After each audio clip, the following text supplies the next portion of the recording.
stone floors and a fireplace that smoked. When Hamish had first visited her, he found her to be a small woman in her 40s, sturdy, with brown hair speckled with grey, a round, red-cheeked face and a small, pursed mouth. She had gushed on about the majesty of the Highlands and how she planned to sell her artworks in the local shops. If she was still alive, and he hoped to God she was, he expected to find that she had packed up and gone, all her fantasies of a Highland life shattered. But as he approached her cottage, he saw smoke rising up from the chimney. Maybe she had sold it to someone else, he thought, and because of the rigours of the winter, which had kept most people indoors, he hadn't heard about it. But it was Effie herself who answered the door to him. "You should really get the phone put in," said Hamish. "Something could have happened to you during the winter, and we'd never have known if you needed help." "I've got a mobile." "Does it work up here? There still seem to be blank spots all over the Highlands." "Yes, it works fine. Are you coming in for tea?" "Thanks." Hamish removed his cap and ducked his head to get through the low doorway. The living room and kitchen combined had a long work table with a pottery wheel on it. On the table were a few vases and bowls glazed in beautiful colours. "Yours?" asked Hamish, picking up a little bowl of sapphire blue and turning it around in his fingers. "Yes, Mr. Patel has taken some, and the gift shop at the Tommel Castle Hotel has taken a good few more. I didn't do any business during the winter because of the bad weather, but I'm hoping for sales when the visitors come back."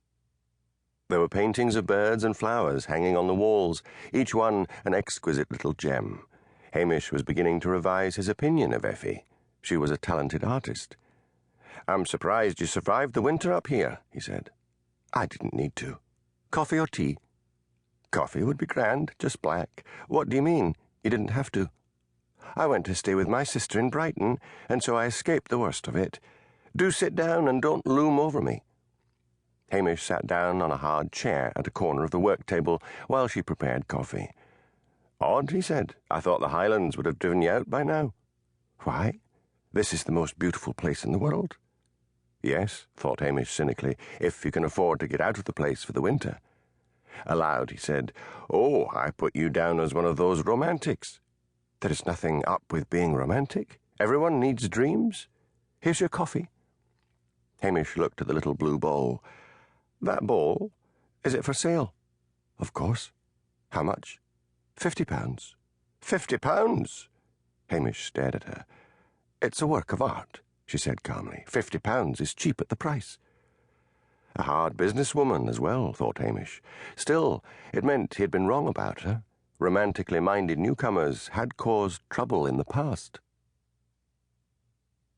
In April, there was one last blizzard, the lambing blizzard as the locals called it, and then the fine weather returned, and by June, one long sunny day followed another.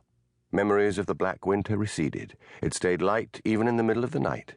Amazingly for Hamish, there was still no crime, not even petty theft. He was strolling along the waterfront one fine morning when he was stopped by a tall man with an easel strapped on his back who said he was looking for accommodation. "I don't think there's a place here with a studio available," said Hamish. The man laughed. "I'm a landscape painter. I work outside." He thrust out a hand. "I'm Jock Fleming." "Hamish Macbeth. You could try Mrs. Dunn along at Seaview, just along the end there.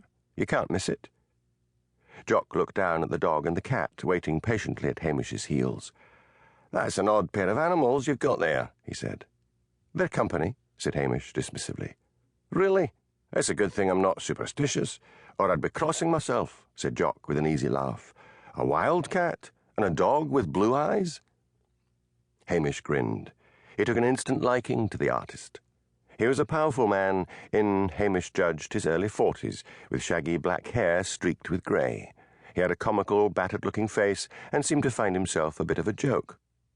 "When you've got settled in," said Hamish, "drop by the police station and we'll have a dram." "Great. See you." Hamish watched him go. "Well, lugs," he said. "That'll be one incomer who won't be any trouble at all." Hamish was disappointed as 2 days passed and Jock did not call for that drink. But on the third day, as he walked along the waterfront in the morning, he saw Jock at his easel, surrounded by a little group of women.